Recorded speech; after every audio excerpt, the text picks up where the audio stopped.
नमस्कार बच्चों, कक्षा 12 हिंदी काव्य में हम देखेंगे जयशंकर प्रसाद जी की जो श्रद्धा मनु रचना है कामायनी से। उसमें हमने बताया था कि प्रलय के बाद श्रद्धा और मनु निर्जन प्रदेश में मिलते हैं और वो एक दूसरे को आश्चर्यचकित से देखते हैं। तो पीछे पद पढ़ाए थे, अभी देखेंगे।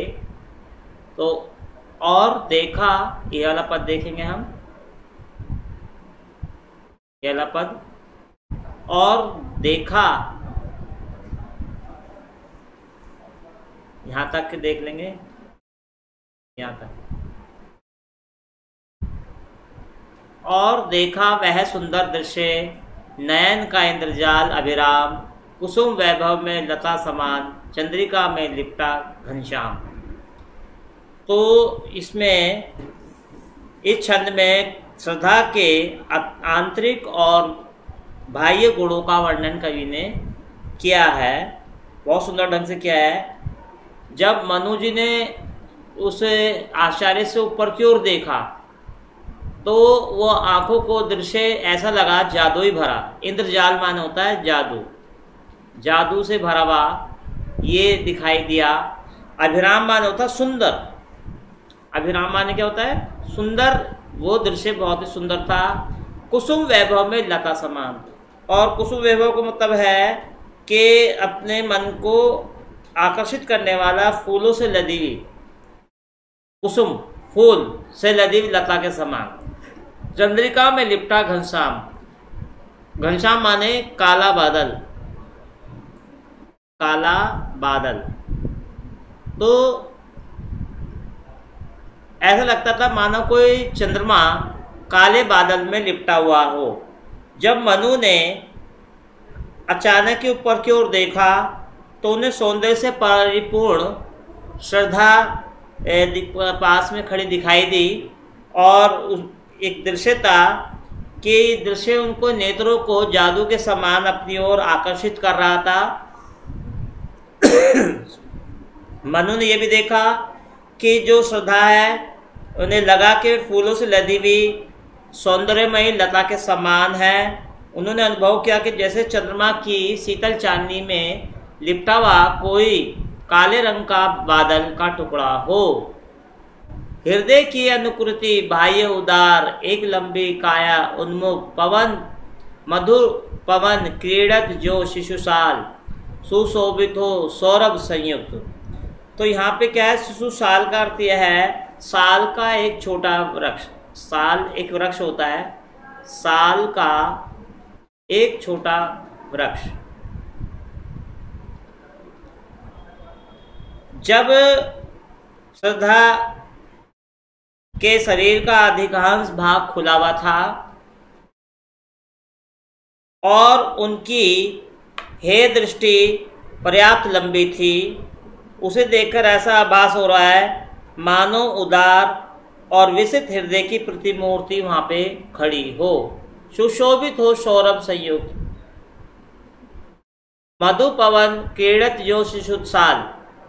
ऐसा लगता था कि उस समय उनका लंबा शरीर वसंत की सुगंधित मंद बहने वाली वायु से अटखेलिया करता हुआ ऐसे लगता था जैसे साल के छोटे वृक्ष के समान सुगंध से परिपूर्ण वहाँ पे शोभामायन हो। तो इस प्रकार से श्रद्धा के यहाँ पे आंतरिक और बाह्य गुणों का कवि ने बहुत सुंदर ढंग से वर्णन किया है। फिर देखेंगे यहाँ से, मृषण गंधार देश के नील, रोम वाले मेघों के चर्म, ढक रहे थे उनका वपु कांत।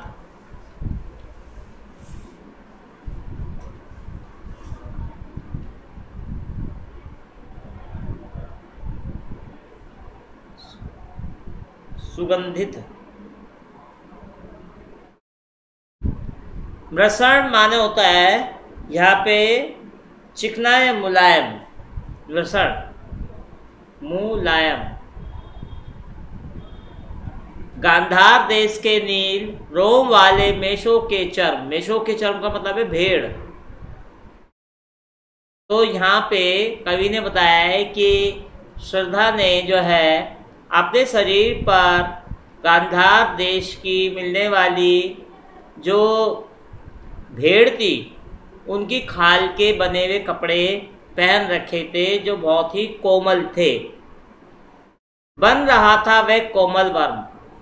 वपुकांत माने होता है यहाँ पे वपुकांत, वपुकांत माने होता है शरीर, सुंदर शरीर, सुंदर शरीर।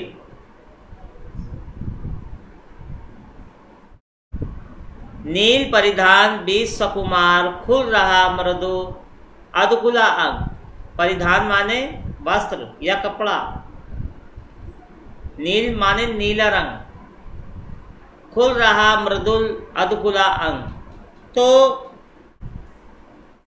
ये गंधार में श्रद्धा जो है गंधार में पाए जाने वाली उत्तम किस्म की जो भेड़ थी नीले रंग की, और उसकी खाल से बने हुए कपड़े उन्होंने पहने हुए थे, और उन्होंने इन खाल के से बने कपड़ों को अपने शरीर से ढक रखा था, और ये वस्त्र बहुत ही कोमल होते हुए थे और जो उनकी सुरक्षा के कवच बने हुए थे, यानी।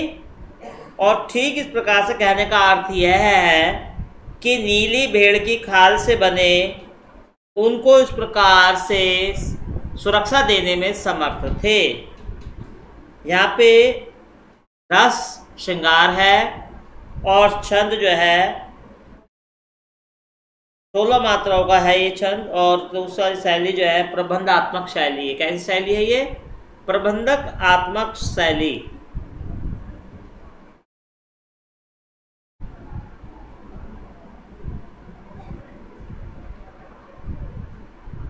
नील परिधान बीस सकुमार, खुल रहा मृदुल अधकुला अंग। खिला हो जो बिजली का फूल, मेघ बन बीज गुलाबी रंग। तो यहाँ पे जो है नील परिधान माने नीले रंग की वो वस्त्र, नीले रंग के वस्त्र, और सुकुमार माने होता है कोमल, मृदुल, कोमल। मृदुल माने होता है ये भी कोमल ही होता है। घनश्याम माने काले बादल, घनश्याम काले बादल।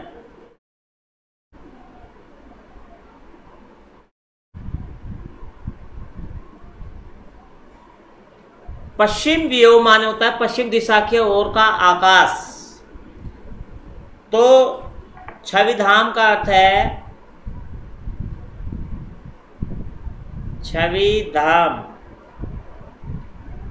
अपार सौंदर्य।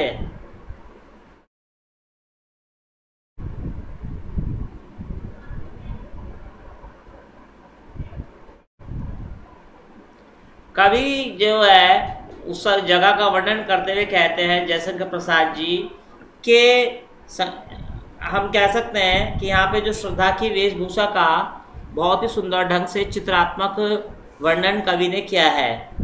श्रद्धा अपने शरीर पर नीले रंग के भेड़ की खाल धारण किए हुए है, और उनकी वेशभूषा से कभी कहीं कोमल और सुकुमार अंग दिखाई दे रहे हैं। उन्हें देखकर ऐसा प्रतीत होता था मानो नीले बादलों के बीच में गुलाब रंग का फूल खिलाओ और बिजली का फूल खिला हुआ। ये लिखा ना, खिला हो जो बिजली का फूल, तो मतलब ऐसा लगता था जैसे नीले रंग का कोई फूल खिलाओ और बिजली का फूल खिलाओ। मेघ बन बीच गुलाबी रंग, अहो वह मुख पश्चिम व्योम, बीच जब घिरते हो घनश्याम। अरुमंडल अरुण रवि मंडल उनको भेद दिखाई देता हो छवि छाप।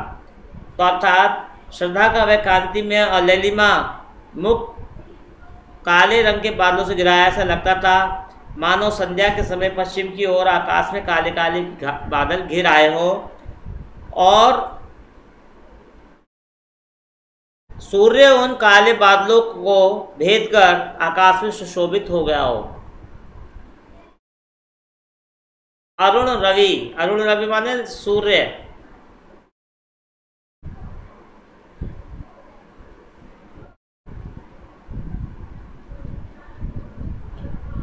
घेर रहे थे घुंघराले बाल, अंश अवलंबित मुख के पास, नील घन शावक से सकुमार, सुधा भरने को विधु के पास।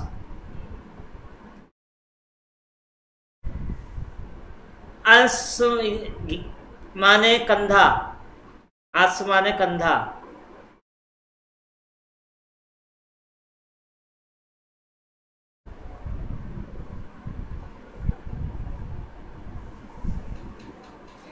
अविलंबित मुख का मतलब है लटके हुए।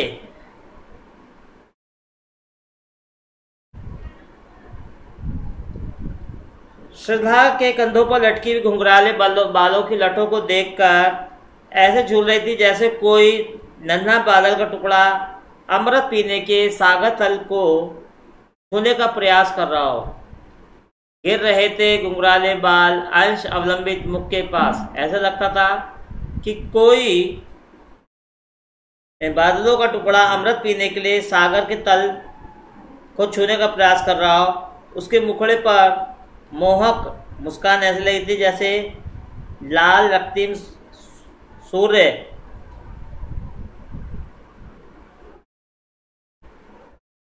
दिखाई देता है। इस प्रकार से सुधा भरने का नील, सुधा माने होता है अमृत, अविधु माने होता है चंद्रमा।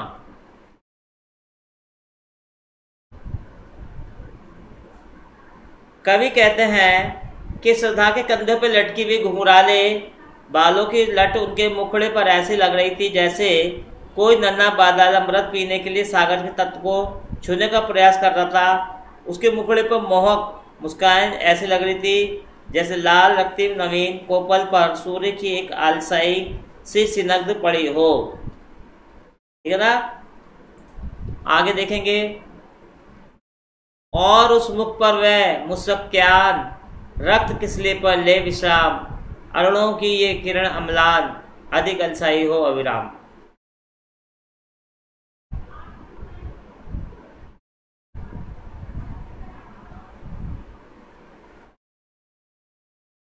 और उस मुख पर वह मुस्कान, रक्त किसले पर ले, किसले माने कली, रक्त, अरुण माने लाल। तो इस प्रकार से अम्लान माने होता है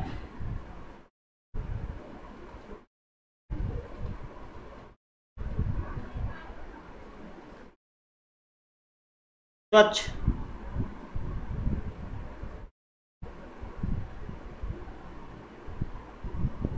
और अलसाई माने आलस से भरा हुआ।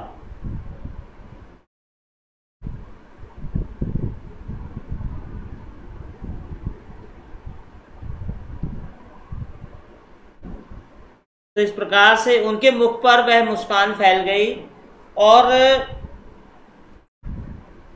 कंधे, हाँ, नन्हा बादल का टुकड़ा ऐसा लगता था जिस अमृत पीने के लिए सागर तल को छोड़ने का प्रयास कर रहा हो। उनके मुखड़े पर मोहक मुस्कान ऐसी लग रही थी जैसे लाल रक्तीम नवीन कोपल पर सूर्य की एक अलसाई सी सिनत किरण विश्राम कर रही हो।